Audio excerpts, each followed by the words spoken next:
আজ থেকে 4000 বছর আগে ইউফ্রেটিস নদীর তীরে গড়ে উঠেছিল প্রাচীন পৃথিবীর সবচেয়ে জাঁকজমকপূর্ণ শহর, ব্যাবিলন। সাধারণ একটি জনপদ থেকে এটি পরিণত হয়েছিল এক বিশাল ও শক্তিশালী সাম্রাজ্যের কেন্দ্রবিন্দুতে। আজ আমরা জানব এই রহস্যময় সাম্রাজ্যের উত্থান, পতন এবং তাদের এমন কিছু কীর্তি সম্পর্কে যা আজও পৃথিবীকে অবাক করে। 2. এই সাম্রাজ্যের সবচেয়ে বিজ্ঞ রাজা ছিলেন হাম্মুরাবি।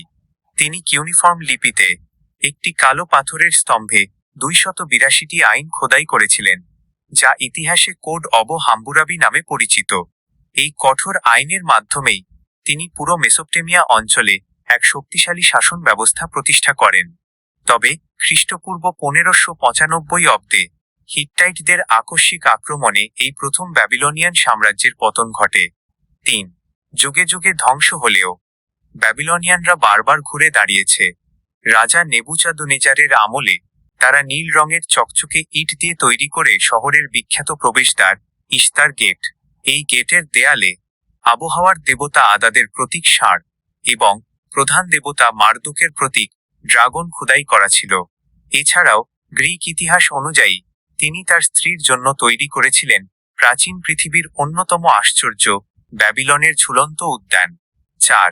বিজ্ঞান এবং জ্যোতির্বিদ্যায় ব্যাবিলনিয়ানরা ছিল তাদের সময়ের চেয়ে অনেক এগিয়ে। তাদের পণ্ডিতরা রাতের আকাশে গ্রহ ও নক্ষত্রের গতিবিধি নিখুঁতভাবে পর্যবেক্ষণ করতেন এবং তা কাদামাটির ট্যাবলেটে লিখে রাখতেন। প্রাচীন গ্রিক ও রোমানরা গ্রহের নামকরণের যে পদ্ধতি ব্যবহার করত তার মূল সূত্রপাত কিন্তু এই ব্যাবিলনিয়ানদের জ্যোতির্বিজ্ঞান থেকেই এসেছিল। 5. কিন্তু কোনো সাম্রাজ্যই চিরস্থায়ী হয় না। খ্রিস্টপূর্ব 539 অব্দে পারস্যের মহান রাজা সাইরাস দ্য গ্রেট ব্যাবিলন আক্রমণ করেন এবং এটিকে নিজের সাম্রাজ্যের অন্তর্ভুক্ত করেন। এর মাধ্যমেই অবসান ঘটে স্বাধীন ব্যাবিলনের গৌরবের।